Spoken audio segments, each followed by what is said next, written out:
কবরে যান, 13টা প্রশ্ন রাজনৈতিক প্রশ্ন। তাহলে আল্লাহর জমিনে আল্লাহর আইন নাই, আপনি আইন মানতেছেন কার? কবরে গিয়ে কি প্রশ্নের জবাব দিবেন? আজকে যদি মারা যায়, কবরের প্রথম প্রশ্ন মান রব্বুকা, মানে কি? এখন হয়তো বলবেন তোমার রবকে, সেইটা না। কবরের প্রথম প্রশ্ন মান রব্বুকা অর্থ হলো তুমি আইন মেনেছো কার, সার্বভৌমত্ব মেনেছো কার। নামাজ রোজার প্রশ্ন না, প্রথম প্রশ্ন রাজনৈতিক প্রশ্ন, মান রব্বুকা, তুমি সার্বভৌমত্ব আইন মেনেছো কার। 2 নম্বরের প্রশ্ন আমার দিনুকা, এখানেও নামাজ রোজা হজ যাকাতের প্রশ্ন না, আমার দিনুকা, তুমি কোন দলের লোক, কোন দলের লোক। হুজুর এখানে দল পাইলেন কই? দিন মানে ইসলাম, সেটা হলো ইন্নাদ দীনা ইনদাল্লাহিল ইসলাম। দিন মানে কোরআন, লিউজহিরাহু আলাদ্দীনি কুল্লি, দিন মানে হলো কোরআন, দিন দিন মানে হলো আদর্শ। ইন্নী আখাফু আন ইউবাদদিলা দীনাকুম, দিন মানে কমপ্লিট জীবন ব্যবস্থা। আল ইয়াউমা আকমালতু লাকুম দীনাকুম ওয়া আতমামতু আলাইকুম নি'মাতি ওয়া রাদিতু লাকুমুল ইসলাম দীনান। কয়টা দলিল দেব আপনাদেরকে? দিন মানে আন্দোলন, দিন মানে সংগঠন, দিন মানে মালিক ইয়াউমিদ্দিন, দিন মানে কিয়ামত। তাহলে আমার দিনুকা, তুমি কোন দলের লোক? এটাও রাজনৈতিক প্রশ্ন, নামাজ রোজার প্রশ্ন নয়। 3 নম্বরের প্রশ্ন আমার নবীকা, নাবা, নাবা মানে ব্রেকিং নিউজ, নাবা মানে সংবাদ শিরোনাম, নাবা মানে হেডলাইন্স। সেখান থেকে নবী, নবী মানে মেসেঞ্জার, নবী মানে সংবাদদাতা, নবী মানে সাংবাদিক। কিসের সংবাদ? নিউজ। এনতে নর্থ, ইতে ইয়েস্ট, একটা হলো উত্তর, একটা পূর্ব, ডাব্লুতে ওয়েস্ট পশ্চিম, আর এসতে হলো সাউথ, তার মানে দক্ষিণ। পূর্ব পশ্চিম উত্তর দক্ষিণ মিলে ইন দ্য আর্থ, গোটা পৃথিবী। এই পৃথিবীর সমস্ত সংবাদ যিনি পরিবেশন করেন তিনি হলেন নবী, লিডার। তার মানে অমান নাবিয়কা, তোমার নেতাকে। তুমি আইন মেনেছো, সার্বভৌমত্ব মেনেছো কার, দল করেছো কোনটা, তোমার দলের নেতাকে। শেষ প্রশ্নটাও নামাজ রোজা হজ যাকাতের প্রশ্ন নয়, এটাও রাজনৈতিক প্রশ্ন। 3টে রাজনৈতিক প্রশ্ন কবরে। আর এই লোক বলে হুজুর শেষ পর্যন্ত আপনিও রাজনীতি করেন, আপনিও রাজনীতি করেন। আল্লাহ সুবহানাহু ওয়া তাআলা বলছেন ইন্না আকরামাকুম ইনদাল্লাহি আতকাকুম, তোমাদের মধ্যে ওই ব্যক্তি সম্মানিত যে সবচাইতে বেশি আল্লাহকে ভয় করে। এখন আপনি যদি প্রশ্ন করেন কে সবচাইতে বেশি আল্লাহকে ভয় করে, আল্লাহ সুবহানাহু ওয়া তাআলা বলছেন ইন্নামা ইয়াখশাল্লাহ মিন ইবাদিহিল উলামা, সবচাইতে বেশি ভয় আল্লাহকে করে আলেমেরা। সুবহানাল্লাহ বলবেন না? এখন আলেমদের মর্যাদা কি? قال النبي صلى الله عليه وسلم إن العلماء ورثة الأنبياء العلماء ورثة الأنبياء, আলেমেরা হলো আম্বিয়াগণের ওয়ারিশ, আমি আম্বিয়াগণের যোগ্য আওলাদ, নবীদের যোগ্য সন্তান। আওয়াজ দিয়ে বলেন সুবহানাল্লাহ। এখন যেহেতু আমাদের আকাবেরেরা কেউ জীবিত নেই, অতএব আমাদের মতো নগণ্য মানুষকে আল্লাহ সুবহানাহু ওয়া তাআলা বেছে নিয়েছেন আল্লাহর কোরআনের বাণী প্রচারের জন্য। তিনি তৌফিক দিয়েছেন কোরআন থেকে দুটো কথা বলবার জন্য। সেই স্বাধীন হওয়া দেশটাতে আমরা কোরআনের কথা বলতে পারতাম না। পদে পদে প্রতিবন্ধকতার সৃষ্টি করা হতো, এই কোরআনুল কারীমের মাহফিলগুলো বন্ধ করে দেয়া হতো। সম্মানিত ভাইয়েরা, আজকে এই কোরআনের কাজেই মূলত আমাদেরকে দিয়ে আল্লাহ সুবহানাহু ওয়া তাআলা করাচ্ছেন। এ কারণে এসেছি আল্লাহর কোরআন থেকে দুটো কথা বলবার জন্য। আমরা শেষ পর্যন্ত থাকতে রাজি আছি কি? এখন প্রশ্ন আসতে পারে যে এই কোরআনুল কারীমের মাহফিল হচ্ছে তো অনেক, কিন্তু কাজ হচ্ছে না তো মোটেও। মাদ্রাসাগুলোতে কোরআন পড়ানো হচ্ছে, মসজিদগুলোতে কোরআনের বয়ান দেওয়া হচ্ছে, তাফসির মাহফিলগুলোতে কোরআনের আলোচনা চলছে, দ্বীনি আলোচনা, ধর্মীয় আলোচনা বিভিন্নখানে চলছে, কিন্তু কাজের কাজ তো কিছু দেখা হচ্ছে না, কিছুই হচ্ছে না। কারণটা কি? সম্মানিত ভাইয়েরা, 1971 সালে দেশটা স্বাধীন হওয়ার পর স্বাধীনতার 53টি বছর চলে গেল। কিন্তু দুঃখজনক দুর্ভাগ্যজনক হলেও সত্য, আমার দেশের রাষ্ট্রীয় ক্ষমতায় যারা গেছে একের পর এক পালা বদল করে, যারা রাষ্ট্রীয় ক্ষমতায় গেছে, চেয়ারে ছিল, দেশ পরিচালনা করেছে, এই 53 বছরের মধ্যে যারা রাষ্ট্রীয় ক্ষমতায় গেছে সবাই মুসলিম মায়ের সন্তান।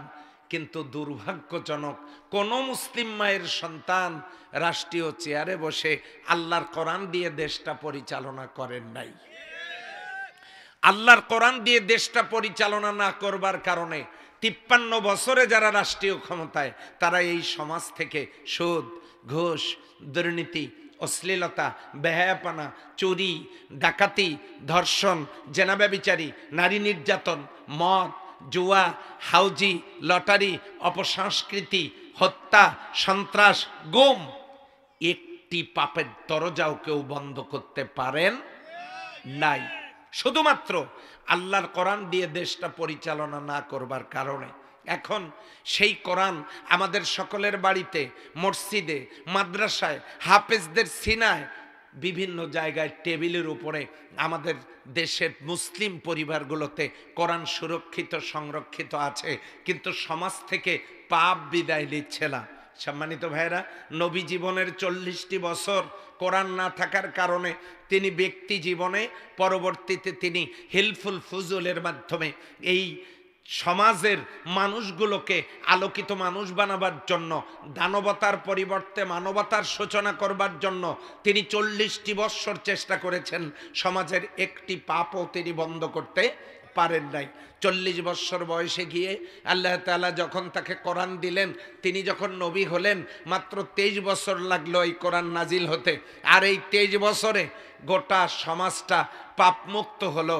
আল্লাহর নবী বললেন, খাইরুল কুরুনি করনি, সর্বশ্রেষ্ঠ যুগ হলো আমার যুগ।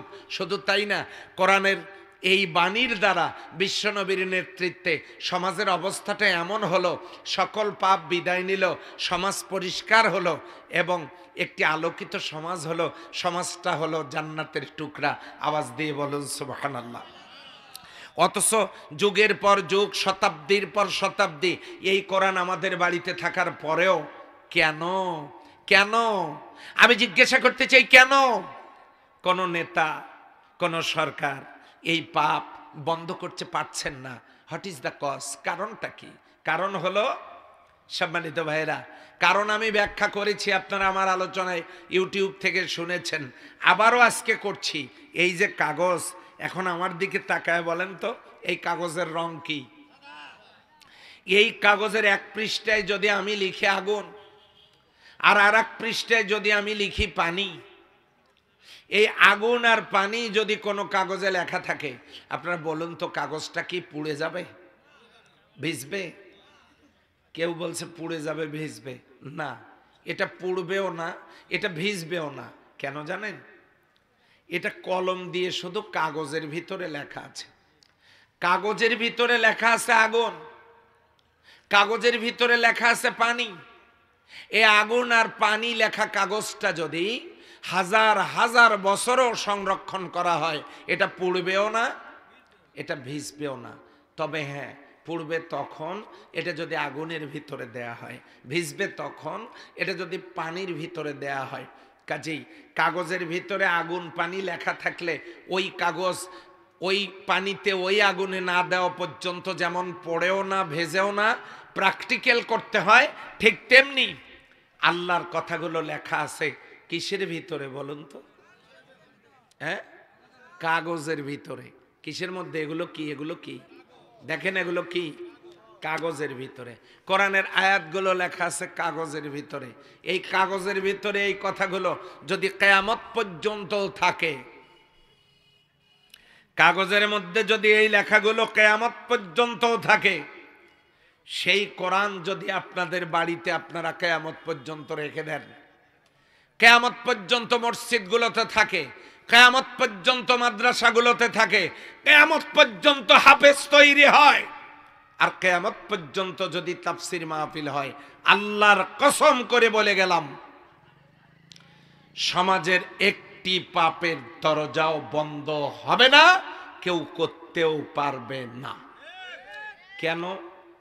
ওই যে এই কাগজে লেখা আগুন পানি, এটা যেমন পড়েও না, ভেজেও না, প্র্যাকটিক্যাল না করা পর্যন্ত, ঠিক তেমনি কোরআনের আয়াতগুলো কাগজের ভিতরে, ওই কোরআনের কাগজের পাতা থেকে আয়াতগুলোকে এনে যতক্ষণ পর্যন্ত জমিনে বাস্তবায়ন করা না হয়েছে ততক্ষণ পর্যন্ত সরকার পরিবর্তন হতে পারে, মার্কা পরিবর্তন হতে পারে, চেয়ার পরিবর্তন হতে পারে, ক্ষমতা পরিবর্তন হতে পারে, দেশের মধ্যে একটি পাপের দরজাও বন্ধ হবে না যতক্ষণ পর্যন্ত কোরআনের আয়াতগুলো এই জমিনে বাস্তবায়ন করা না হবে। আসতে বলেন, কথা ঠিক নয় কি? তাহলে আল্লাহর জমিনে কোরআনের বিধানগুলো চালু হোক, এটা কি আমরা চাই? হাত তুলে দেখাতে পারবেন কারা কারা চাই? সবাই তো মনে হয় হাত তোলে নাই। হাত তুলে দেখাতে পারবেন কারা কারা চাই? যদি চাই তাহলে আমাদেরকে কোরআন থেকেই আলোচনা শুনতে হবে। কথা বলুন, ঠিক না বে ঠিক? তাহলে আসুন, আমরা আজকে শীতের রাত, লম্বা সময় নিব না, কষ্ট হবে আপনাদের, খুব অল্প সময় কথা বলবো ইনশাআল্লাহ। আল্লাহ রাব্বুল আলামিন কোরআনুল কারীমে সূরা হামিম আস-সিজদা, যে সূরাটা বিশ্বনবী সাল্লাল্লাহু আলাইহি ওয়াসাল্লামের উপরে নাজিল করা কোরআনের 41 নম্বর সূরা, এই সূরার 26 নম্বর আয়াতে আল্লাহ রাব্বুল আলামিন জানিয়ে দিলেন, ওয়াকালাল্লাযীনা কাফারু লা তাসমাউ লিহাযাল কুরআন, ওয়াকালাল্লাযীনা কাফারু লা তাসমাউ লিহাযাল কুরআন ওয়ালগাউ ফীহি লাআল্লাকুম তাগলিবুন। সূরা ফুসসিলাত, সূরা হামিম আস-সিজদা এর 26 নম্বর আয়াত। কোরআনুল কারীমের কত নম্বর সূরা বলেছি? 26 নম্বর সূরা বলেছি। কত নম্বর সূরা বলেছি বলেন? আপনাদেরকে মনোযোগ দিয়ে একটু শোনা দরকার। কোরআনুল কারীমের 41 নম্বর সূরা 26 নম্বর আয়াত, সূরা হামিম আস-সিজদা, সূরা ফুসসিলাত, এটার আরো একটা নাম আছে ফুসসিলাত, এর 26 নম্বর আয়াতে আল্লাহ সুবহানাহু ওয়া তাআলা বলছেন, ওয়াকালাল্লাযীনা কাফারু, ওয়া মানে আর, ক্বালাল্লাযীনা ওই সমস্ত লোকজন যারা বলে, এই বলা কলা মানে এখানে আবু জেহেল উদ্দেশ্য। আবু জেহেল একদিন কাফেরদের একটা সম্মেলনে, সমাবেশে, আবু জেহেল ছিল কাবার মোতোয়াল্লি, কাবার সভাপতি। এই আবু জেহেল হাজিদেরকে পানি পান করাতো। যখন হাজিরা হজে যেত, হাজিদেরকে পানি পান করাতো, হাজিদের খেদমত করত, হাজিদের খাবার বিশ্রামের ব্যবস্থা করে দিত, এরপরে কাবার রক্ষণাবেক্ষণ করত, কাবা পরিষ্কার করত, সে নিজে কাবা তওয়াফ করত, কাবার আশপাশে তাকে পাওয়া যেত, সে ছিল কাবার মোতোয়াল্লি, সে ছিল কাবার সভাপতি। নামটা কি যেন বলেন তো? আবু জেহেল। আমাদের এলাকায় মসজিদেরও সভাপতি আছে, নাই? কমিটির সদস্য আছে। আবু জেহেল কাবার মালিক মানত আল্লাহকে। আমাদের দেশের লোকেরা মসজিদের মালিক কাকে মানে? চেয়ারম্যানকে? আল্লাহকে।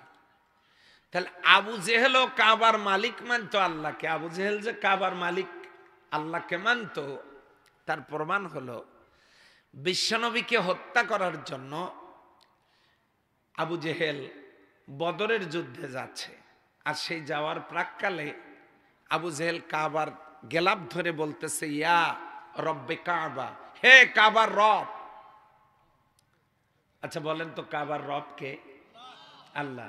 দলিল, ফালিয়াবুদু রব্ব হাযাল বাইত, তারা যেন ইবাদত করে কাবার মালিকের। সুবহানাল্লাহ বলবেন না? তাহলে কাবার মালিক হলেন আল্লাহ, আবু জেহেল বলতেছে, ইয়া রব্বি কাবা, হে কাবার রব। বদরের ময়দানে যেতেছি, মোহাম্মদ আমিন, আব্দুল্লাহর পুত্র মোহাম্মদ, সবাই বলে সাল্লাল্লাহু আলাইহি ওয়াসাল্লাম। আমি তাকে নিশ্চিহ্ন করে দেওয়ার জন্য বদরের ময়দানে যাচ্ছি।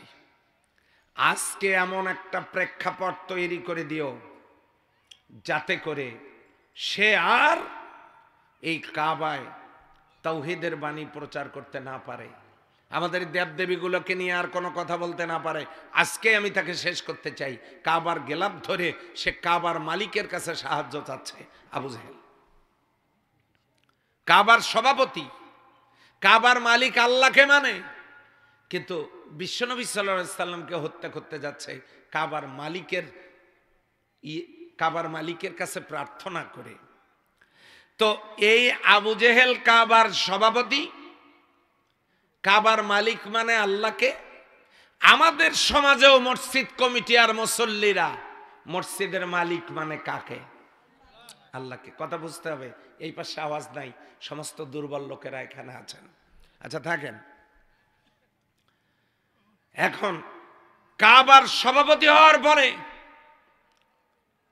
আবু জেহেল কেন জাহান্নামে যাবে আর আমরা মসজিদ কমিটি হওয়ার কারণে কেন জান্নাতে যাব? এটার ভিতরে আমরাও তো মসজিদের মালিক মানি আল্লাহকে, আবু জেহেলও কাবার মালিক মানে আল্লাহকে। আবু জেহেল কেন জাহান্নামে যাবে আর আমরা কেন বেহেশতে যাব? এটার ভিতরে রহস্য কি, এটা জানার দরকার আছে না নাই? এখন আবু জেহেল জাহান্নামে যাওয়ার কারণ হলো, আবু জেহেল কাবার মালিক আল্লাহকে মানত ঠিকই, কিন্তু সেই আল্লাহর নাজিল করা বিধান সে কোরআন মানে নাই, মানত না। কোরআন মানত না। কোরআন যে মানত না তার দলিল হলো সূরা হামিম আস-সিজদা, সূরা ফুসসিলাতের 26 নম্বর আয়াত, وقال الذين كفروا لا تسمعوا لهذا القرآن। সে দাঁড়ায়া একদিন ওই এলাকার সমস্ত লোকজনকে ডাক দিয়ে বলতেছে, লা তাসমাউ লিহাযাল কোরআন, খবরদার তোমরা কোরআন শুনবা না। আমার কথা কি বুঝতে কষ্ট হচ্ছে? এই বক্তব্য দিল কে? আবু জেহেল, কাবার আঙ্গিনায়, কাবার সভাপতি। অথচ সে বক্তব্য দিয়ে বলছে লা তাসমাউ লিহাযাল কোরআন, খবরদার কোরআন শুনবা না। ওয়ালগাউ ফীহি লাআল্লাকুম তাগলিবুন।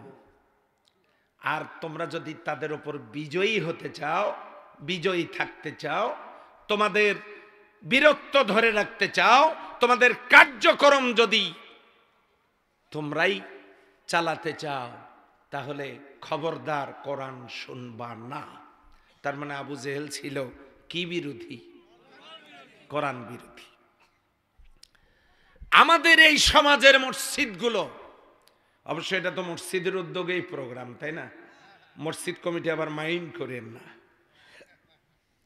আপনারা সূরা তওবার 18 নম্বর আয়াতটা দেখে নেবেন, মসজিদ কমিটির সদস্য কারা কারা থাকতে পারবেন আর কাদের কাদের থাকা যাবে না। সূরা তওবায় 18 নম্বর আয়াতে আল্লাহ নিজেই তা বলে দিয়েছেন, কারা কারা মসজিদ কমিটির সদস্য হতে পারবেন আর কারা কারা থাকতে পারবেন না। ওখানে আপনারা দেখে নেবেন। কোন সূরা? কত নম্বর আয়াত? 18 নম্বর আয়াত। বাড়িতে গিয়ে দেখবেন। এখন এখানে বলতে গিয়ে আপনারা আবার কি মনে করেন আমাকেও তো বাড়িতে যাওয়া লাগবে, তাই না? অযথা আমি ওই সমস্ত কথা না বলি। সম্মানিত ভাইয়েরা, যে আয়াত তেলাওয়াত করেছি ওই আয়াত সম্পর্কে আপনাদেরকে কথা শোনাই।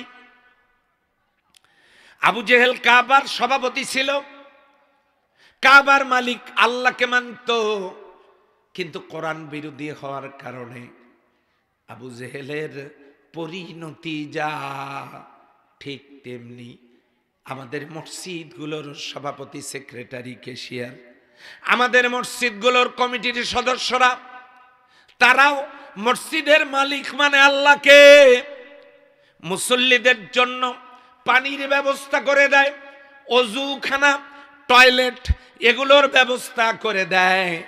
শুধু কি তাই নাকি, তাদের জন্য ঘটি বাটি কিনে দেয়, তাদের জন্য মসজিদে টাইলস লাগায়, তাদের জন্য ঝাড়বাতি, তাদের জন্য আলোর ব্যবস্থা, ফ্যানের ব্যবস্থা, এসির ব্যবস্থা, মোজাইকের ব্যবস্থা, এরপরে শীত লাগলে কার্পেটের ব্যবস্থা, এগুলো করে না করে না?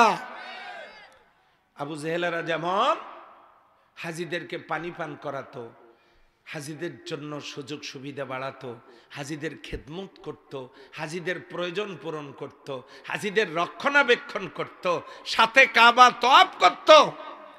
কিন্তু কোরআন বিরোধী হওয়ার কারণে আবু জেহেলের পরিণতি যা ঠিক তেমনি এই সমাজের মানুষগুলো মসজিদকে আল্লাহর ঘর মানার পরেও, অজুখানা টয়লেট করে দেওয়ার পরেও, ইট সিমেন্ট বালি রড দেওয়ার পরেও, মসজিদে ঝাড়বাতি টাইলস মোজাইক লাগানোর পরেও, শর্ট কার্পেট কিনে দেওয়ার পরেও তারা যদি আল্লাহর কোরআন মানতে রাজি না হয়, অথবা কোরআনের সমাজ এই জমিনে কায়েম করতে না চায়, অথবা তার বিরোধিতা করে, আল্লাহর কসম আবু জেহেলের পরিণতি যা, এই জাতীয় মসজিদগুলোর কমিটির সাথে সংশ্লিষ্ট ব্যক্তিদের পরিণতিও তা। All are equal, there is no differ. Abu জেহেলও যা, আমিও তা। আমিও যদি সেই রকম হই, আমি কি বোঝাতে পারলাম? আমি কি বোঝাতে পারলাম? তাছাড়া আপনার সাথে তো আল্লাহর কোনো শত্রুতা নাই। যে কারণে আবু জেহেল কাবার সভাপতি, কাবার মালিক আল্লাহকে মানার পরেও জাহান্নামী, একই কারণে মসজিদ সুন্দর করে বানানোর পরেও লোকটা যদি কোরআনের সমাজ না চায়, কোরআন বিরোধী হয়, ইসলাম বিরোধী হয়, আল্লাহর জমিনে আল্লাহর দ্বীন কায়েমের বিরোধী হয়, এ লোকটারও পরিণতি আবু জেহেলের পরিণতি ভোগ করতেই হবে। There is no consider, there is no consider.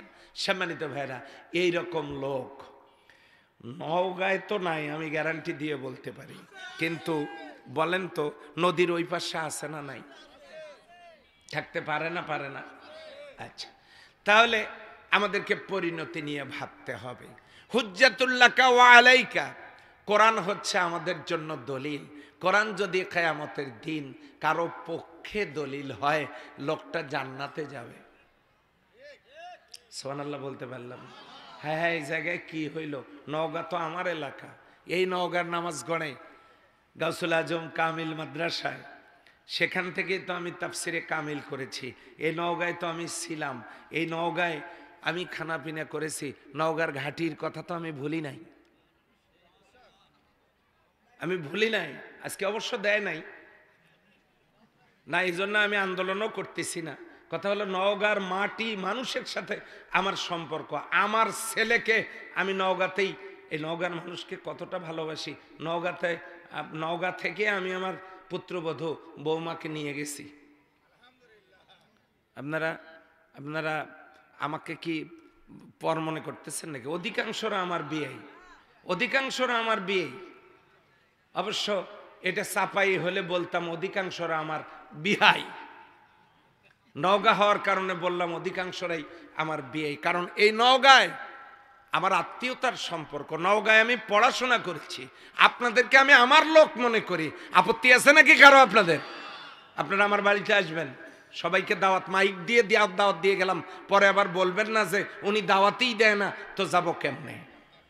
সম্মানিত ভাইরা, লক্ষ্য করুন, হুজ্জাতুল্লাকা ওয়া আলাইকা, কোরআন আমাদের জন্য দলিল।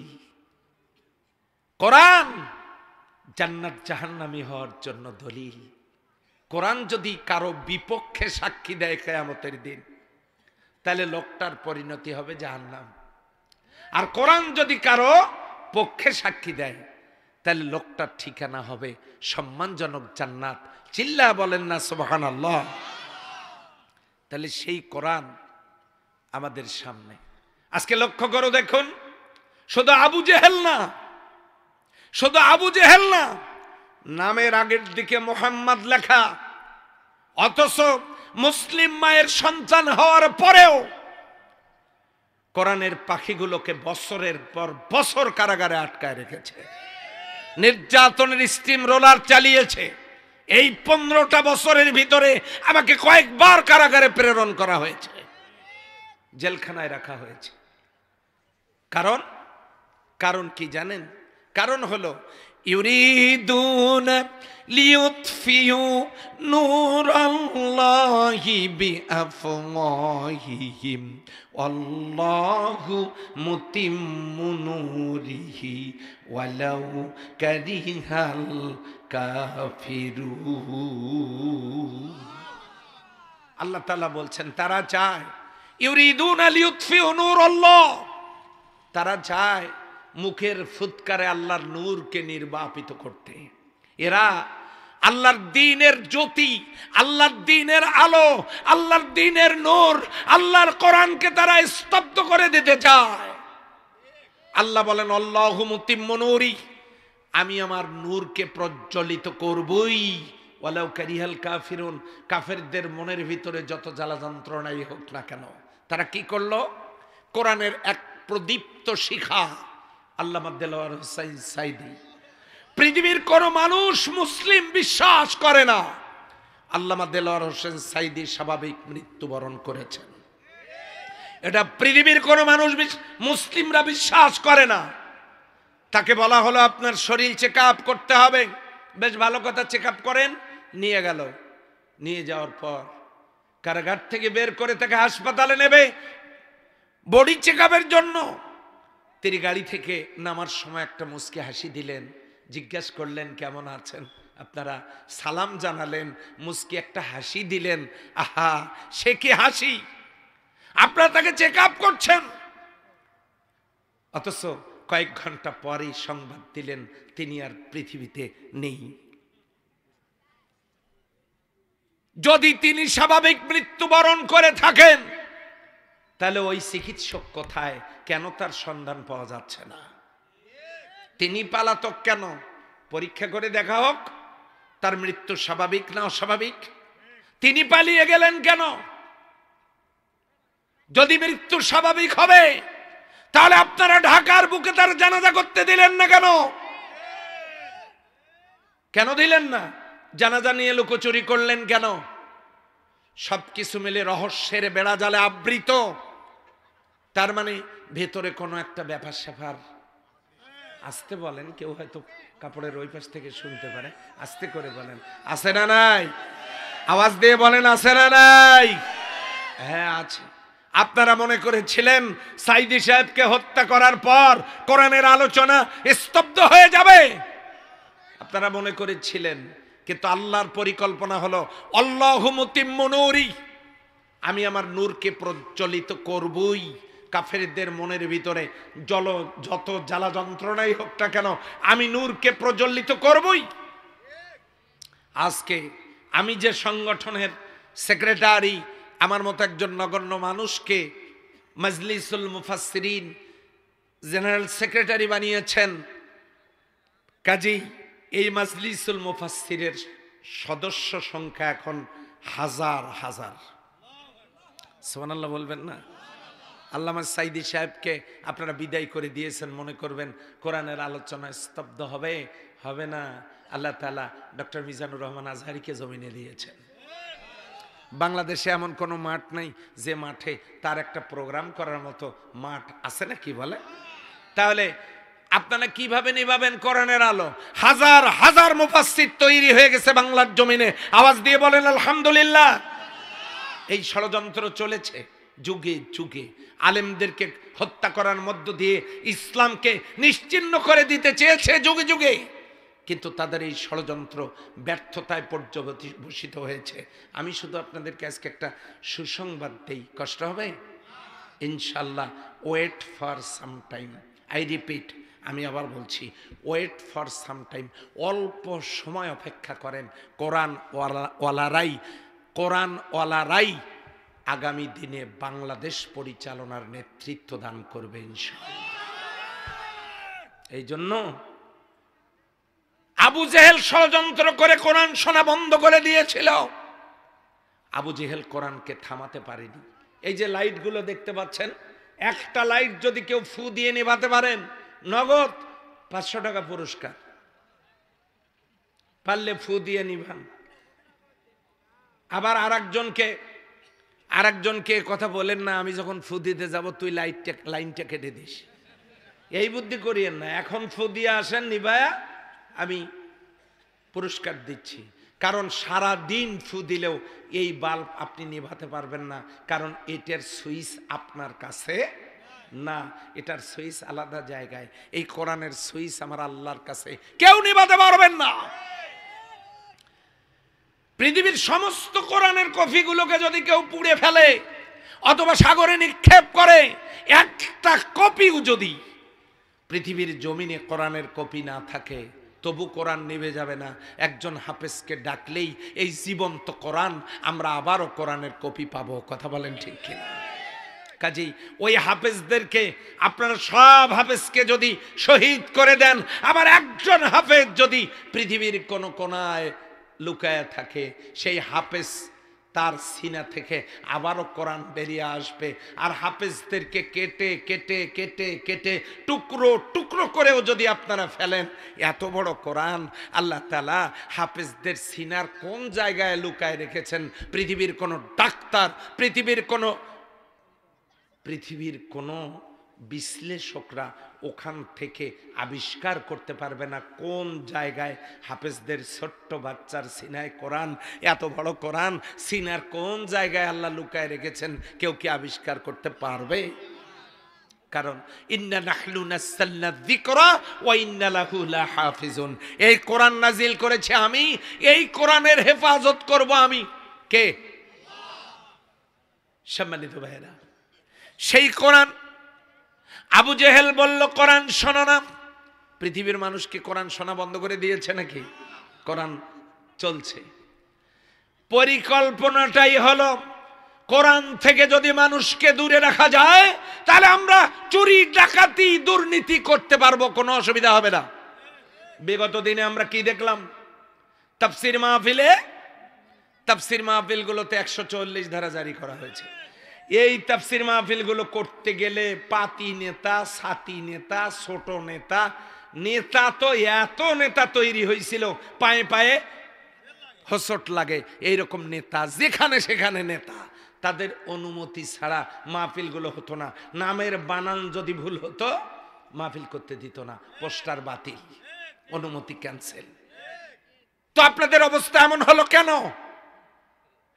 র্যাব আপনাদের, পুলিশ আপনাদের, আর্মি আপনাদের, বিজিবি আপনাদের, সরকার আপনাদের, এমপি মন্ত্রী আপনাদের, সব আপনাদের। তাহলে এমন হইল কেন? এটা আল্লাহ কোরআনে বলে দিয়েছেন, ওয়ালা তুসাইয়ির খাদ্দাকা লিন্নাস, তোমরা জনগণের সামনে বুক টান টান করে হেঁটো না। ওয়ালা তামশি ফিল আরদি মারহা, জমিনে অহংকারের পদবরে হেঁটো না, বুক টান টান করেও হেঁটো না, অহংকার করেও হেঁটো না। আল্লাহ তাআলা অহংকার বরদাস্ত করেন না। মুহূর্তের মধ্যে যার সব ছিল তার সব আল্লাহ কেড়ে নিয়েছেন। এই জন্যই তো কবি বলেছেন, নদী এপার ভাঙ্গে ওপার গড়ে, এই তো নদীর খেলা, সকালবেলার ধনী রে তুই, ফকির দুপুর, না না সন্ধ্যা বললাম না, ফকির দুপুর বেলা। তো লাভটা কি হইল? আমরা আজকে সিদ্ধান্ত নেব আমরা অহংকার করব না। পারবো? কয়জন পারবো দেখি একটু? জি আলহামদুলিল্লাহ। অহংকার কিন্তু কয়েক প্রকার। স্বাস্থ্যর অহংকার, যার শরীর মোটা সে তো বোতাম দিতেই চায় না, শার্টের বোতাম দিতেই চায় না, বোতাম খোলা, বুকটা টান টান করে হাঁটে। আমার মতো সেগুন মানুষ বাজারে গেলে বিপদ, এক সাইড দিয়ে যাওয়া লাগে, ওরা কেমনে কেমনে হাঁটে। এটা স্বাস্থ্যের অহংকার, কারো রূপের অহংকার। যার একটু চেহারাটা দেখতে ভালো, ওই মহিলারা গায়ে এত টেম্পারেচার, কাপড় রাখতেই চায় না, আর যদিও রাখে সেগুলো খুব পাতলা। খুবই পাতলা, মশারির মতো। এই জন্য এটা রূপের অহংকার, কারো টাকার অহংকার, ফাটা লাগলে 10 টাকা দিব। কারো গাড়ি বাড়ির অহংকার, কারো পাওয়ারের অহংকার, কারো ক্ষমতার অহংকার, কারো শিক্ষার অহংকার। কোন কোন বক্তার আবার এলেমের অহংকার। ও বাপরে, কি নাম, টাইটেল, নামের আগের দিকে মাহবুবে সুবহানি, কুতুবে রব্বানি, সারা গালায় চুলকেনি, মুজাদ্দেদে জামান, কুসে আ, যমুনার ব্রিজ, হাওড়ার সেতু, পীরে কামেল, মোকাম্মেল, শাহ সুফি, হজরত মাওলানা মোহাম্মদ অমুক সেরাগালি বদনা দামাত বারাকাতুহুম আলিয়া। হায় হায়, সেরাগালি বদনার নামের আগে পরে কত টাইটেল আছে না নাই? অথচ আকসাম ইবনে সাইফির পাঠানো প্রতিনিধি দলের কয়েকজন সদস্য বিশ্বনবীকে গিয়ে বললেন, মান আনতা, কে তুমি, হু আর ইউ, তুমি কে, তোমার পরিচয় কি বলো? আল্লাহর নবী জবাব দিলেন, আনা মুহাম্মদ ইবনে আব্দুল্লাহ। তোমরা যার পরিচয় জানতে চাচ্ছ, তুমি কে? আমি আব্দুল্লাহর পুত্র মুহাম্মদ। সুবহানাল্লাহ বলবেন না? কত কঠিন প্রশ্ন আর কত সহজ জবাব নবীজি দিয়ে দিলেন। তিনি কি বলছেন নাকি আমি সৈয়দুল মুরসালিন রাহমাতাল লিল আলামিন, খাতামুন নবিয়্যিন, আশরাফুল আম্বিয়া ওয়াল মুরসালিন রাহমাতাল লিল আলামিন, আমার সুপারিশ ছাড়া কিয়ামতের দিন একটা লোকও মুখ দেখবে না। আমি সেই সরকারে দো আলম মা আমিনার নয়নমণি মুহাম্মদুর রাসূলুল্লাহ সাল্লাল্লাহু আলাইহি সাল্লাম। এগুলো কি তিনি বলেছেন? তাকে প্রশ্ন করা হয়েছে, মানান্তা, তুমি কে? আল্লাহর নবী বলেছেন, আনা মুহাম্মদ ইবনে আব্দুল্লাহ, আমি আব্দুল্লাহর পুত্র মুহাম্মদ। অথচ আমাদের নেতা, আরে নেতাদের নামের আগের দিকে আরো মহামারী, টাইটেলের মহামারী। কি? সাধারণ মানুষের নয়নের মণি, গরিব দুঃখী মেহনতি মানুষের কলিজার চামড়া, অসহায়ের আশার আলো, উন্নয়নের প্রতীক, যার উন্নয়নের সমস্ত রাস্তাঘাট সোনা দিয়ে মোড়ানো, আমাদের এলাকার কর্মবীর, বিশিষ্ট সমাজসেবক, জনগণের চিন্তায় যার প্রতিদিন স্বাস্থ্য ভুঁড়ি মোটা হয়ে যাচ্ছে, তিনি অন্য কেউ নন, তিনি হলেন আমাদের এলাকার কর্মবীর নঈম ব্যাপারী। একজনের নাম বলে দিল, কি নেতা, কি তার টাইটেল। আমার নামের আগে পরে লাগাইছেন নাকি? এই যে দিয়েছেন। এত কোনো, আমি তো ওগুলো পছন্দ করি না। এত কি দরকার?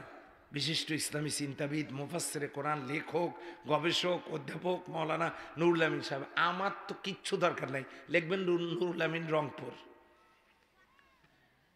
আমি নাম দিয়ে কিছু করতে চাই না। আমি আল্লাহর গোলাম হতে পারলাম কিনা, আমি আল্লাহর ভালো গোলাম কিনা, আমি রাসূলের ভালো উম্মত কিনা, আমি পিতামাতার ভালো সন্তান কিনা, আমি আমার স্ত্রীর ভালো স্বামী কিনা, আমি আমার সন্তানদের ভালো পিতা কিনা, আমি সমাজের ভালো মানুষ কিনা, আমি এই সমাজের ভালো নাগরিক কিনা, দেশের ভালো নাগরিক কিনা, আমি আল্লাহর ভালো গোলামি করতে পারি কিনা, আমার পরিচয় এতটুকু হলেই যথেষ্ট।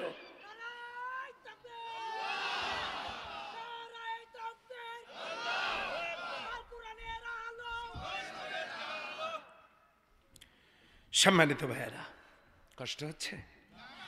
রাত অনেক হইলেও শেষ করে দেই। সম্মানিত ভাইয়েরা, আবু জেহেল কোরআন শুনতে বাধা দিত ক্ষমতায় থাকার জন্য।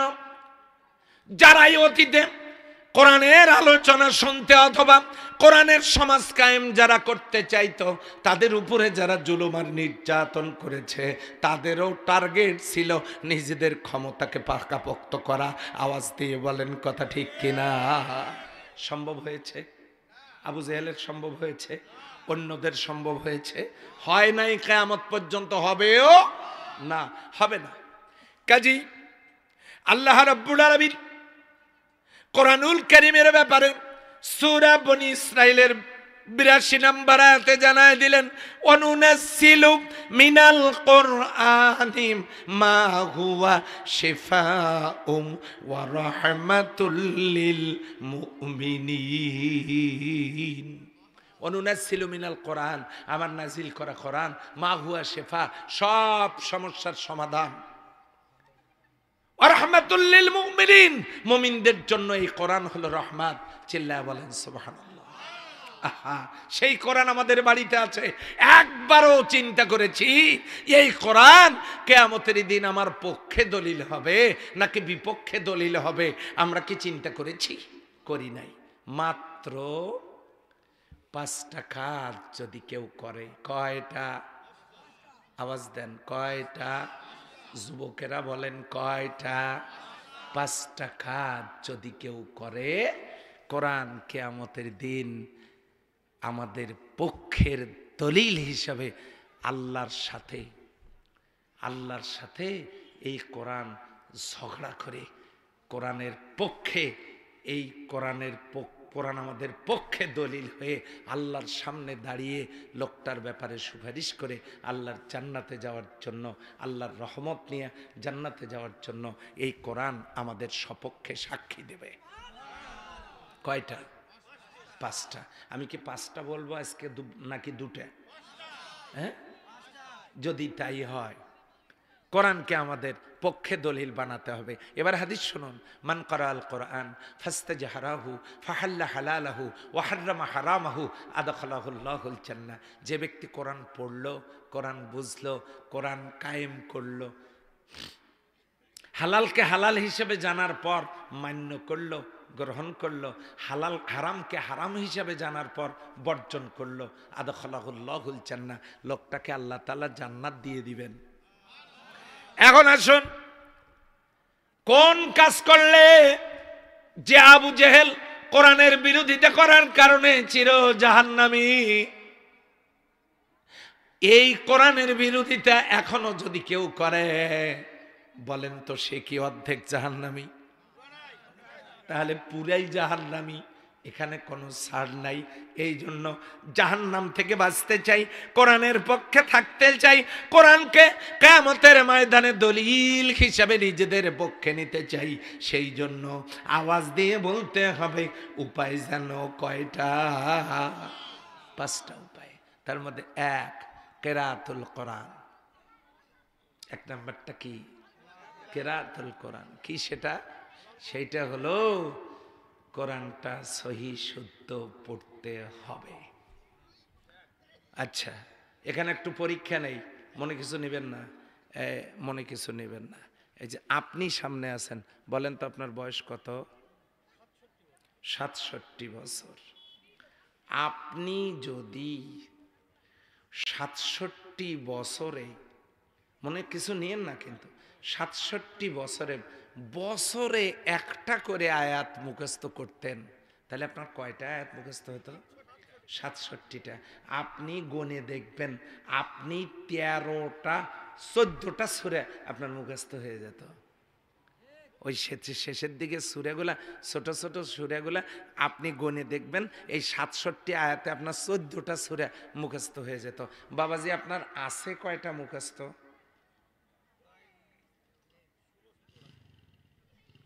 16-17টা সূরা, ওই ছোট সূরাগুলা, ইন্না আতাইনা কাল কাউসার, কুল হুয়াল্লাহু আহাদ, ওয়াল আসর, ইযা জা নাসরুল্লাহ, এগুলাই তো। আচ্ছা, আপনাকে ধন্যবাদ যে আপনি 16-17টা মুখস্থ করছেন।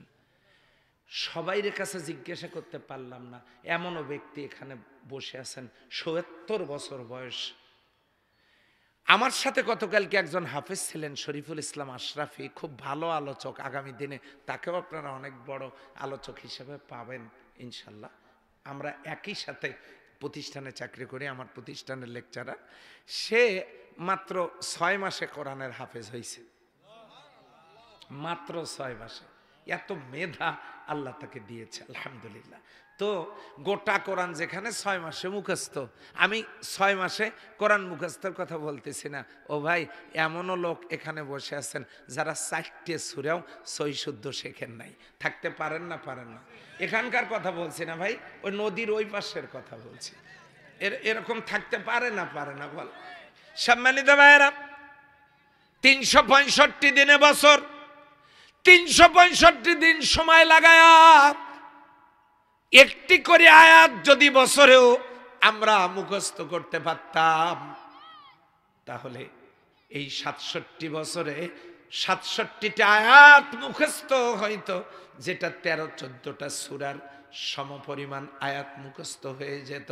আমরা স্বাচ্ছন্দ্যে তারাবির সালাতগুলো আদায় করতে পারতাম এই সূরাগুলো দিয়ে। আমরা স্বাচ্ছন্দ্যে ইশার সালাত, আমরা নফল সালাত, তাহাজ্জুদের সালাতগুলো আদায় করতে পারতাম। একই সূরা বারবার পড়া লাগতো না।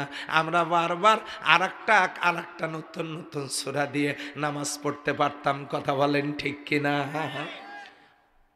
কোরআনের ব্যাপারে আমাদের গাফিলাতি। আচ্ছা বলেন তো, এই যে নওগাঁ জেলার ডিসি সাহেব, এই গ্রামের নাম কি? এই পাহাড়পুরের আমাদের জসিম ভাইয়ের কাছে নওগাঁ জেলার ডিসি সাহেব একটা চিঠি লিখেছেন।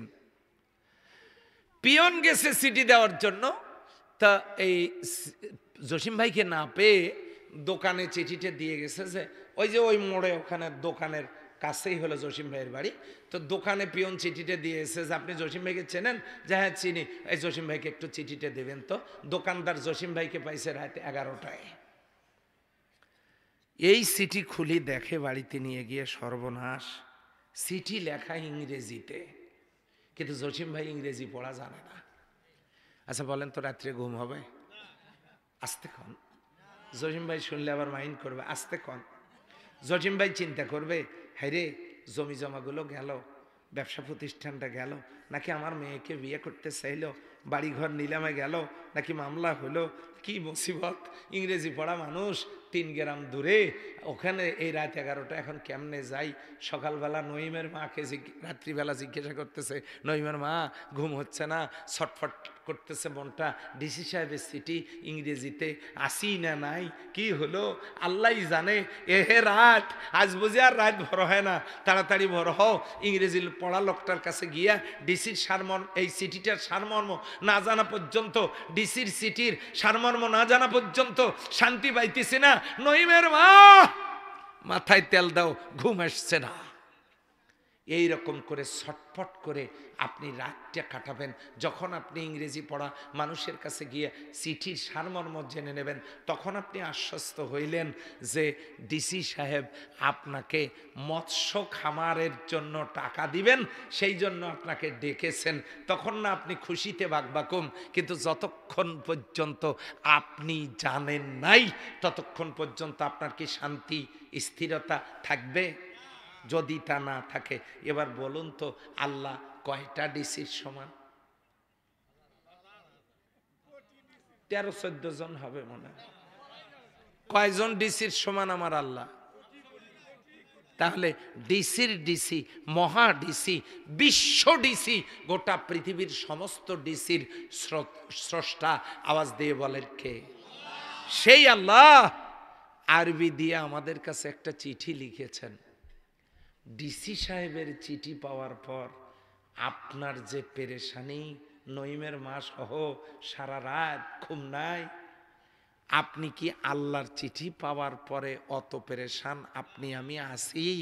যদি তা না থাকি, ডিসির চেয়ে আমার আল্লাহকে ছোট করা হইল নাকি? এটা যদি আপনি পড়ে দেখতেন, ওই যে জসিম সাহেবের যেমন মৎস্য খামারের লোন দেওয়ার জন্য তাকে ডেকেছে, এইটা যখন আপনি পড়ে দেখবেন, আল্লাহ তাআলা আপনাকে জান্নাত দেওয়ার জন্য প্রস্তুত হয়ে বসে আছেন। ইন্নাল্লাযীনা ক্বালু রাব্বুনাল্লাহ সুম্মা ইসতাকামু তাতানাজ্জালু আলাইহিমুল মালায়েকা আল্লা তাখাফু ওয়া লা তাহজানু ওয়া আবশিরু বিল জান্নাতিল্লাতী কুনতুম তুআদুন। বলেন আল্লাহু আকবার। জান্নাত দেওয়ার ওয়াদা করে আল্লাহ বসে আছেন। তাহলে এই চিঠিটা আরবি দিয়ে আল্লাহর দেওয়া এসএমএসটা আমরা কেউই সহি শুদ্ধ পড়ার জন্য চেষ্টা করছি না। আজকে ডিসেম্বরের 19 তারিখ, আল্লাহর হস্তে জানুয়ারির 1 তারিখ থেকে ডিসেম্বরের 19 তারিখ পর্যন্ত একদিনও কোরআন হাতে নিয়ে পড়ি নাই এমন লোক নদীর ওই পাশে আছে না নাই? এখানে তো আপনারা সবাই পড়েছেন, আমি ওই পাশের কথা বলছি। কিয়ামতের ময়দানে এই কোরআনকে আপনি আমি যদি পক্ষের দলিল বানাতে চাই, তাহলে 1 নম্বরে আমাদেরকে কোরআনটা সহি শুদ্ধ পড়তে হবে। আল্লাহ বলেন ওয়ারাতিলিল কুরআনা তারতিলা। সম্মানিত ভাইরা, 2 নাম্বার, কোরআনকে যদি কিয়ামতের দিন পক্ষের দলিল বানাতে চাই, তাহলে আমাদেরকে এই কোরআনটা বুঝে শুনে পড়া লাগবে। হুজুর পড়াই হয় না, আরো বোঝা। ওই যে এক ছেলেকে জিজ্ঞাসা করলাম, তোমরা কয় ভাই? কয় ভাই? আমি হই না, আরো কয় ভাই? তুমি হও না কেন? বাবা মার বিয়ে হয়েছে অনেক আগে, সে বাচ্চা হয় না, সে কতদিন পর আল্লাহ আমাকে দিছে, আমি একা, আমি হই না, আরো কয় ভাই? এখন আপনারা হয়তো বলবেন পড়তেই পারি না, আরো বোঝা, বুঝে শুনে পড়া। আল্লাহ রাব্বুল আলামিন বলেন, কুল হাল ইয়াস্তাউবিল্লাযীনা ইয়ালামুনা ওয়াল্লাযীনা লা ইয়ালামুন। ওগো নবীজি, আপনি জিজ্ঞাসা করেন যারা জানে আর যারা জানে না তারা কি সমান? আচ্ছা বলেন তো, যাদের কোরআনের জ্ঞান আছে আর যাদের নাই তারা কি সমান? এই জন্য বুঝে শুনে পড়তে হবে, শুধু পড়লেই হবে না, সহি শুদ্ধ বুঝে শুনে পড়তে হবে। হাফেজেরা সহি পড়ে কিন্তু বুঝে শুনে পড়ে, অনেকেই পড়ে না। এই জন্য পড়তে হবে, বুঝে শুনে পড়তে হবে। 3 নাম্বার, 1 নাম্বারে কেরাতুল কোরআন, 2 নাম্বারে তেলাওয়াতুল কোরআন, 3 নাম্বারে ফাহমুল কোরআন। কোরআন নিয়ে ভাবতে হবে, গবেষণা করতে হবে। আল্লাহ বলেন, আফালা ইয়াতাদাব্বারুনাল কোরআন। তোমরা কি কোরআন নিয়ে গবেষণা করবে না? এখন প্রশ্ন আসতে পারে, কোরআন নিয়ে আবার গবেষণা কি? ভাইরা, নবীজি সাল্লাল্লাহু আলাইহি সাল্লাম 11 বছর কয়েক মাস নামাজ পড়েছেন, তার মধ্যে আবার 17 ওয়াক্ত নামাজ কাজা করে কোরআনের সমাজ কায়েমের জন্য যুদ্ধ করেছেন, 27টে যুদ্ধের নেতৃত্ব দিয়েছেন। সুবহানাল্লাহ বলবেন। নবীজি রোজা করেছেন 8 বছর, হিজরতের 2 বছর পরে রোজা ফরজ, 8 বছর রোজা করেছেন। সেও রোজা পালন করতে গিয়া 2 বার ফরজ রোজা ছেড়ে দিয়া, একবার ফরজ রোজা ছেড়ে দিয়া 17ই রমজানে বদরের যুদ্ধের দিনে জোহরের পরে পানি পান করে সাহাবীদেরকে রোজা ভাঙ্গার নির্দেশ দিয়ে সাহাবাজমাইনগণ নবীজি রোজা ছেড়ে দিয়ে বদরের যুদ্ধ করে কোরআনের সমাজের জন্য তিনি যুদ্ধ করে বদরের যুদ্ধ করেছেন রোজা ছেড়ে দিয়ে।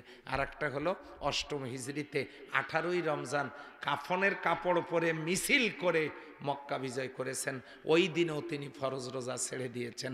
8 বছর রোজা করেছেন, তার মধ্যে আবার 2 বছরে 2টা ফরজ রোজা ছেড়ে দিয়েছেন। কিসের সমাজ কায়েমের জন্য? নবীজি মক্কা থেকে রাতের আধারে হিজরত করে মদিনায় গিয়া ইহুদিদের সাথে জোট গঠন করেছেন। শুধু কি তাই, 17 মাস বাইতুল্লাহ পরিবর্তন করে বাইতুল মাকদাসের দিকে মুখ করে, উত্তরের দিকে মুখ করে ইহুদিদের সাথে জোট করে উত্তরের দিকে মুখ করে বাইতুল মুকাদ্দাসের দিকে মুখ করে, কাবার দিকে মুখ করার পরিবর্তে বাইতুল মুকাদ্দাসের দিকে মুখ করে 17 মাস তিনি নামাজ পড়েছেন শুধুমাত্র জোট টিকিয়ে রাখার জন্য আর ইহুদিদের সাথে মিল দিয়া তাওহীদের বাণী প্রচারের জন্য। এই কাজগুলো যে তিনি করেছেন কিসের সমাজ কায়েমের জন্য করেছেন? তাহলে সেই নবীর উম্মতেরা কি বুঝলো যে কোরআনের সমাজ কায়েমের জন্য যুদ্ধ করতে গিয়ে বিশ্বনবী ফরজ নামাজ, ফরজ রোজা, পোশাক খুলে কাফনের কাপড় পরে মিছিল, ইহুদিদের সাথে জোট গঠন, 17 মাস কিবলা পরিবর্তন, এতগুলো কাজ করেছেন যে কোরআনের সমাজ কায়েমের জন্য। সেই নবীর উম্মতেরা কোরআন নিয়ে যদি গবেষণা না করে আর যদি মনে করে আরে বহুত সওয়াবের কিতাব, কোরআন তো চুমা খাওয়ার জন্য আর খতম করার জন্য নাজিল হয় নাই। কথা বলেন ঠিক কিনা? নিজেরা ভালো হলে সমাজ ভালো হয় না, সেটা তো দেখতে পাচ্ছেন। নিজেরা ভালো হলে সমাজ ভালো হয় না।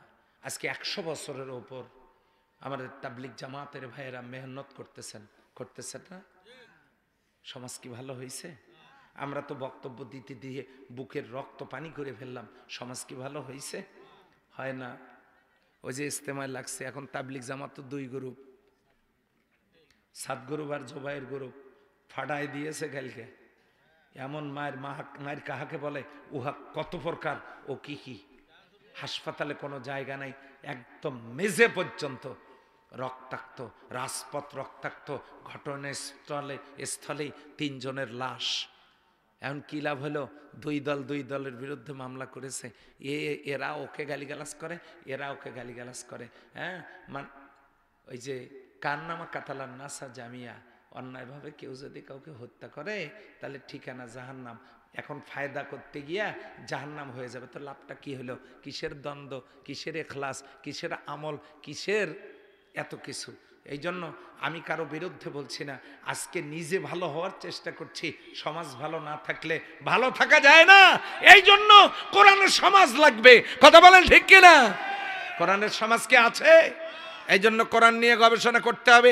বিশ্বনবী কেন ফরজ নামাজ, ফরজ রোজা, হুদাইবিয়ার সন্ধির বছরে উমরা কাজা করে উমরা তিনি পালন না করে, ইহরাম পরা অবস্থায় উমরা পালন না করে ফেরত চলে গেছেন কেন? তিনি কেন ইহুদিদের সাথে জোট গঠন করেছেন? তিনি কেন কাফনের কাপড় পরে মিছিল করেছেন? এটা আমাদেরকে শিক্ষা নিতে হবে। নবীর সুপারিশ পেয়ে যদি জান্নাতে যেতে চাই, এগুলো আমাদের শেখার দরকার আছে না নাই? এই জন্য ফাহমুল কোরআন, কোরআন নিয়ে আমাদেরকে গবেষণা করতে হবে। কষ্ট হচ্ছে? 4 নম্বর আমালুল কোরআন,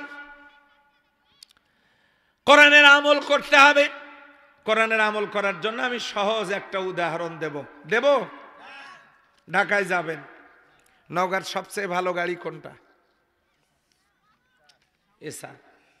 এসার গাড়ির টিকিট কাটছেন আপনি, কাটেন, ভালো কথা। এনারা ওঠে কেন? কি হয়েছে আপনার? এই যে ভাই, সমস্যা কি? সমস্যাটা কি? মিস কল আসছে নাকি, না SMS? যারাই উঠবে বুঝবেন উনি ওই তরিকার লোক। সম্মানিত ভাইরা, আমি কোরআনের দলিলের বাইরে কোনো কথা বলি না। এখন প্রশ্ন আসতে পারে, হুজুর উদাহরণগুলো দেন, সেগুলো কি? আল্লাহ নিজে উদাহরণ দিয়েছেন, মাসালুহুম কামাসালিল্লাযী ইসতাওকাদা নারা। আল্লাহ নিজেই মিসাল দিয়ে দিয়ে কোরআন বর্ণনা করেছেন। আর আপনারা শুধু দেখবেন আমার উদাহরণগুলো নাজায়েজ হয় কিনা।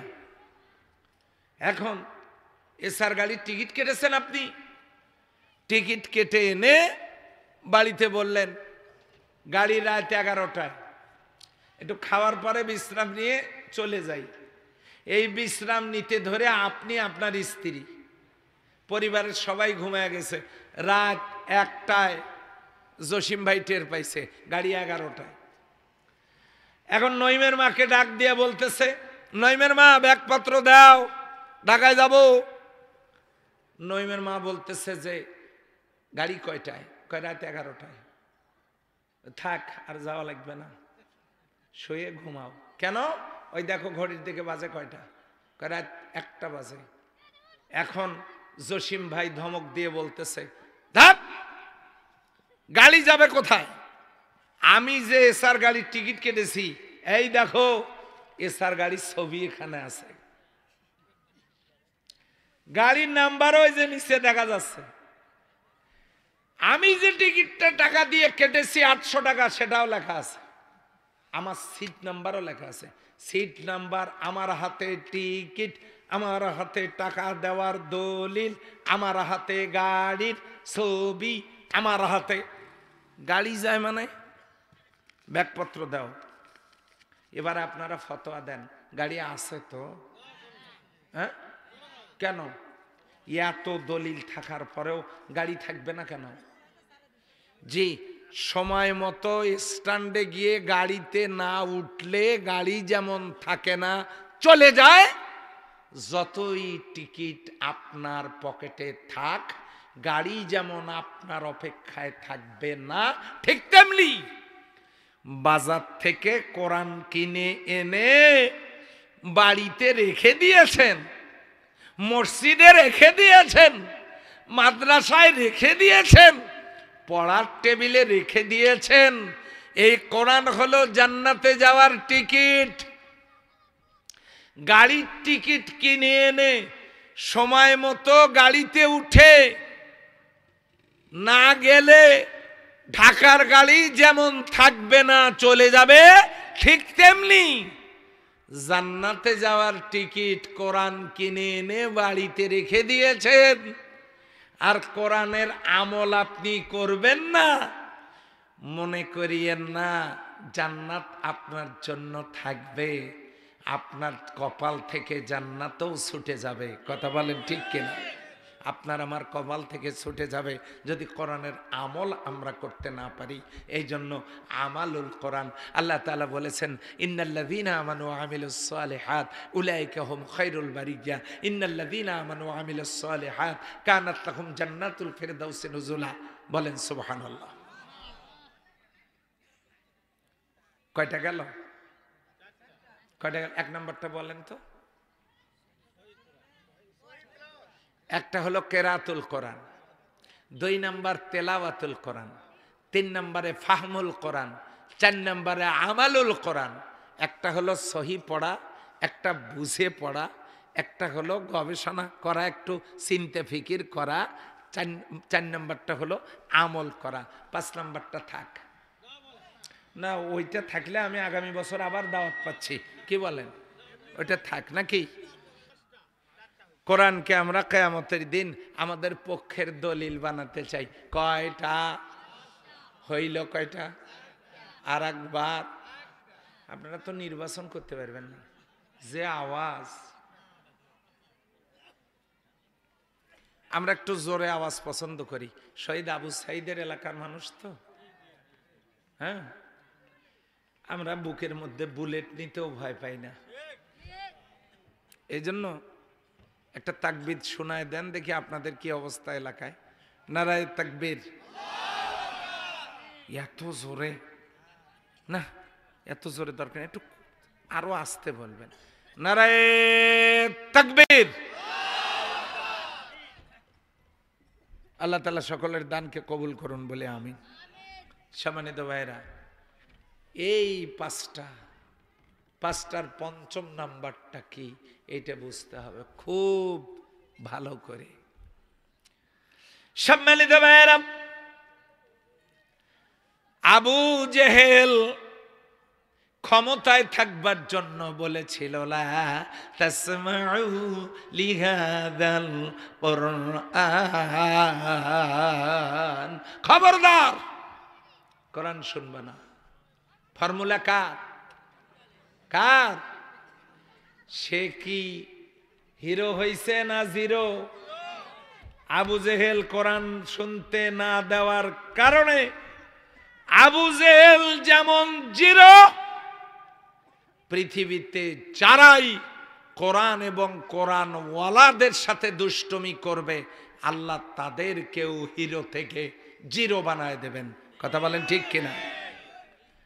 আর যদি কোরআন ওয়ালা হতে পারি, আমরা যদি থাকি জিরো, আল্লাহ কি বানায় দেবেন? হিরো।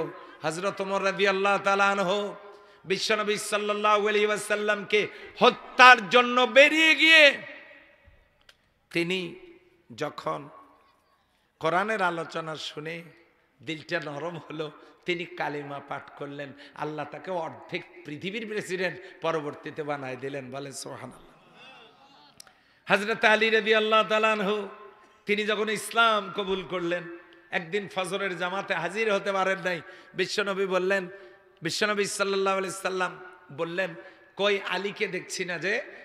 ইয়া রাসূলুল্লাহ সাল্লাল্লাহু আলাইহি সাল্লাম দুইজন সাহাবীর কাঁধের উপরে ভর করে হযরত আলী মসজিদের দিকে আসতেছে। ওই যে আসতেছে, হযরত আলীর চোখ উঠেছে, চোখ। আল্লাহ রাসূল সাল্লাল্লাহু আলাইহি সাল্লাম মুখের থেকে লালা বের করে তার চোখে লাগাই দিলেন।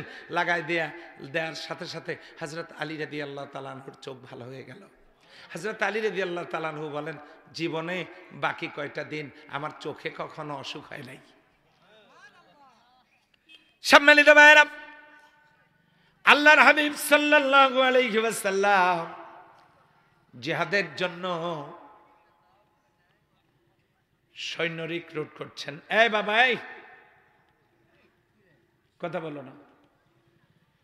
সেনাবাহিনীর সদস্য জোগাড় করছেন। হযরত আলী রাদিয়াল্লাহু তাআলা আনহু তাকে বলা হলো, আলী রে, তুমি কি পারবে যুদ্ধের ময়দানে এই কামুজ দুর্গের এই যুদ্ধের ময়দানে তুমিও তো গিয়েছিলে, তোমাকে সেনাপতি বানানো হয়েছিল, বলো তো জিহাদের ময়দানের খবরটা কি? হযরত আলী বলেন, কামুজ দুর্গের লোহার কপাটটা ডিস্টার্ব করতেছিল, আমি ওইটা ছিঁড়ে নিয়ে বাম হাতে ঢাল হিসেবে ব্যবহার করেছি। আল্লাহ নবী বললেন, যুদ্ধের ময়দানের সেই কামুজ দুর্গের লোহার কপাটটা কেমনে মানুষ ধরে ঢাল হিসেবে ব্যবহার করে, একটু দেখাও তো দেখি কেমনে করে। হযরতে আলী রাদিয়াল্লাহু তাআলা আনহু তিনি আরেকটা কপাট যেটা ছিল টান দিয়েছেন, আসে না, নড়াইতে পারে না। আরেক দুইটা হাত একখানে করে টান দিয়েছে, নড়াইতে পারেন না। এমনি করে সমস্ত শক্তি দিয়ে চেষ্টা করেছেন, পারেন নাই। লজ্জায় লাল হয়ে গেল মুখখানা। হযরত আলীর যুবক মানুষ, লোহার কপাট নড়াতে পারেন নাই। আল্লাহর নবী বলেন, আলী রে, লজ্জা পেও না, শরম পেও না, তুমি তোমার শক্তি দিয়া লোহার কপাটটা উঠাইতে পারো নাই, বরং আল্লাহর দ্বীন বিজয়ের জন্য আল্লাহ তাআলা এই লোহার কপাটটা তোমার হাতে তুলে দিয়েছেন, ফেরেশতারা এটা ধরেছিলেন। সম্মানিত ভাইরা, হযরত আলী রাদিয়াল্লাহু তাআলা আনহু তিনি ছিলেন ছোট, আল্লাহ তাকে বীর যোদ্ধা বানায় দিয়েছেন। এই জন্য কবি লিখেছেন, দাও খোদা দাও আমায় আবার ওমর দারাজ দিল, দাও খোদা দাও আমায় আবার ওমর দারাজ দিল, দাও আলীর মতো বীর সেনানী, আলীর মতো বীর সেনানী, জাগাতে নিখিল ইল, দাও খোদা দাও আমায় আবার ওমর দারাজ দিল। আল্লাহু আকবার। সম্মানিত ভাইরা, যারা জিরো ছিলেন আল্লাহ তাদেরকে হিরো বানাইছেন। কিসের কারণে? এই জন্য এবারে আসুন পঞ্চম নাম্বার। 1 নাম্বার কেরাতুল কোরআন, 2 নাম্বার তেলাওয়াতুল কোরআন, 3 নাম্বার ফাহমুল কোরআন, 4 নাম্বার আমালুল কোরআন, 5 নাম্বার ইকামাতুল কোরআন। ইকামাতুল কোরআনটা কি? ইকামাত কি? ইকামাত হলো পড়ে থাকা জিনিস কায়েম হলো, পড়ে থাকা জিনিস তুলে সোজা করে দাঁড় করানোর নাম হলো কায়েম করা। বাড়িতে, মসজিদে, মাদ্রাসায়, টেবিলে কোরআন পড়ে আছে, এই কোরআন তুলে খুলে এর ভিতরের আয়াতগুলো জমিনে প্রতিষ্ঠা করার নামই হলো কায়েম করা। বুঝেন নাই? বুঝবেন কালকে সকালে নাস্তার পর। বাড়িতে পড়ে থাকা কোরআন তুলে হাতে নিয়ে খুলে আল্লাহর এই বিধানগুলো জমিনে বাস্তবায়ন করার নামই হলো কোরআন কায়েম করা। সেই কোরআন বাংলাদেশে কায়েম আছে কি? সেই জন্য ইকামাতুল কোরআন, ইকামাতুল কোরআন আন আকিমুদ্দিন ওয়ালাউ কানা তাতাফাররাকু ফি, তোমরা দিন কায়েম করো, মত পার্থক্য সৃষ্টি করো না। হাত কোথায় বাঁধবো সেটা ইসলাম কায়েমের পরে সিদ্ধান্ত নেওয়া হবে। কোন রঙের পোশাক পরবো সেটাও সিদ্ধান্ত আমরা ইসলাম কায়েমের পরে নেব। ফরজ নামাজের পরে হাত তুলে দোয়া করব কি করব না ওটাও পরে হবে। এরপরে আমিন জোরে বলবো না আস্তে বলবো সে সিদ্ধান্ত পরে নেব। দল্লিন বলবো না জল্লিন বলবো সে সিদ্ধান্ত পরে নেব। তারাবি 8 রাকাত পড়বো না 20 রাকাত পড়বো সেও সিদ্ধান্ত আমরা পরে নিতে পারবো। কিন্তু সমাজের সুদ ঘুষ দুর্নীতি অশ্লীলতা বেহায়াপনা চুরি ডাকাতি ধর্ষণ জেনা ব্যভিচারী কবিরা গুনাহ মানুষ খুন এই সকল পাপ বন্ধের জন্য কোরআনের আইনটা তো আগে সবাই মিলে কায়েম করার দরকার আছে না নাই? কিন্তু আমরা ব্যস্ত হলো দোয়া করব না, হাত কি বুকে না নাভিতে, এগুলো নিয়ে গন্ডগোল। আচ্ছা ভাই, যার হাত নাই সে কোথায় বাঁধবে? তার কি নামাজ হবে না? তাহলে এগুলো নিয়ে গন্ডগোল না করে আসেন সবাই মিলে কোরআনের সমাজ কায়েম করি। এর নাম ইকামাতুল কোরআন। এই জন্য আওয়ামী লীগের ভাইদেরকে লাগবে, বিএনপির ভাইদেরকে লাগবে, যার অন্য দলের ভাইদেরকে লাগবে, জামাত ইসলামীকে লাগবে, তাবলিগ জামাতকে লাগবে, পীরের মুরিদকে লাগবে, নারী লাগবে, পুরুষ লাগবে, যুবকদেরকে লাগবে, ছাত্রছাত্রীদেরকে লাগবে। সবাই মিলে কায়েম করতে হবে কি?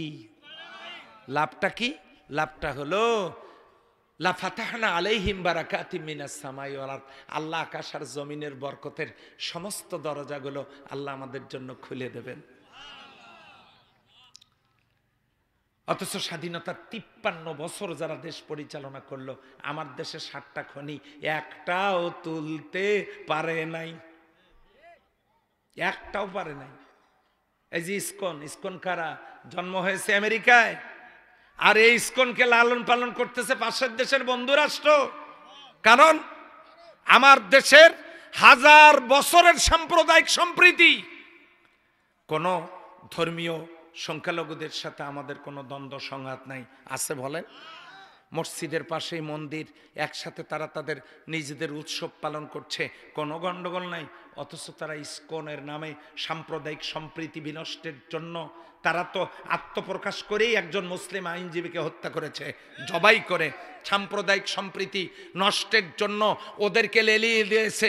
দেশের মধ্যে অশান্তি সৃষ্টি করার মাধ্যমে তারা পার্বত্য চট্টগ্রামের 3টে জেলাকে নিয়ে আলাদা রাষ্ট্র করতে চায়। কেন করতে চায় জানেন? ওই পার্বত্য চট্টগ্রামের পাহাড়ের নিচেই তো বাংলাদেশের সীমানায় আল্লাহ তাআলা স্বর্ণের খনি দিয়েছেন।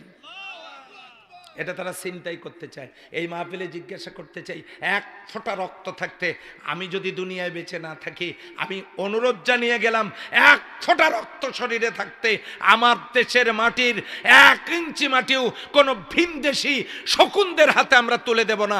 কারা কারা রাজি আছেন হাত তুলে দেখান। আলহামদুলিল্লাহ।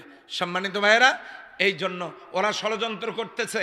আমার দেশের মাটির নিচে স্বর্ণ, আমার দেশের মাটির নিচে তেল, আমার দেশের মাটির নিচে কয়লা, আমার দেশের মাটির নিচে লোহা, আমার দেশের মাটির নিচে পাথর, ইউরেনিয়াম, গ্যাস। বিদেশ থেকে যন্ত্র এনে এই খনিজ সম্পদগুলো উত্তোলনের কাজ করলে কোনো যুবক বেকার থাকতো না, বৈষম্য বিরোধী আন্দোলন করা লাগতো না। কিন্তু তা না করে হাজার হাজার কোটি টাকা দিয়ে বেগম পাড়ায় বাড়ি, সুইস ব্যাংকে টাকা জমানো, দেশ থেকে কোটি কোটি হাজার হাজার কোটি মিলিয়ন বিলিয়ন ট্রিলিয়ন ডলার অর্থ পাচার করে দেশটাকে পঙ্গু বানানো হয়েছে। লক্ষ লক্ষ যুবক বেকার, ছেলেরা বৈষম্য বিরোধী আন্দোলন করছে। আমার দেশের এই ত্রাহি ত্রাহি অবস্থা কেন? সমাজ ভালো হয় না কারণ দুইটা, এক আল্লাহর কোরআনের আইন চালু নাই, 2 সৎ এবং যোগ্য নেতা নাই। যদি করতে পারি ভাই, তাহলেই এই মাহফিল সার্থক হবে, তাহলেই এই মাহফিল সফল হবে, ধন্য হবে। আমরা কি সেই কোরআনের সমাজ কায়েমের জন্য যারা কথা বলেন তাদের সাথে এই কোরআনের সমাজ কায়েমের কাজে অংশগ্রহণ করতে রাজি কি আছি?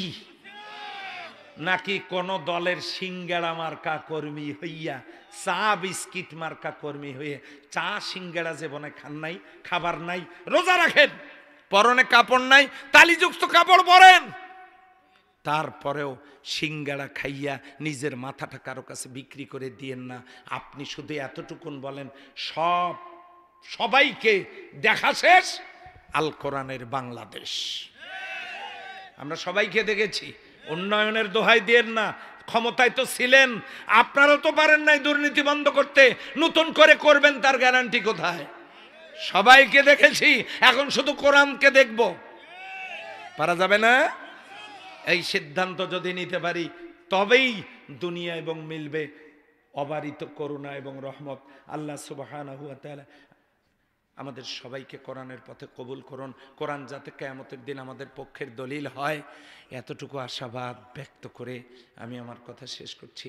সম্মানিত ভাইরা, আপনারা মনে হয় আমার উপরে রাগ করেছেন। আমি তো আপনাদের এই বিয়ে, আর আমি তো নওগাঁরই ছাত্র, আমার বিরোধিতা করলে রাগ করলে করবেনটা কি? বিয়ের সাথে তো রাগ করতে পারে না। আসুন আমরা সবাই মিলে, আমার বিয়েরা, আসুন আমরা সবাই মিলে একসাথে কিসের সমাজের জন্য কাজ করব? আল্লাহ কবুল করুন, আমিন।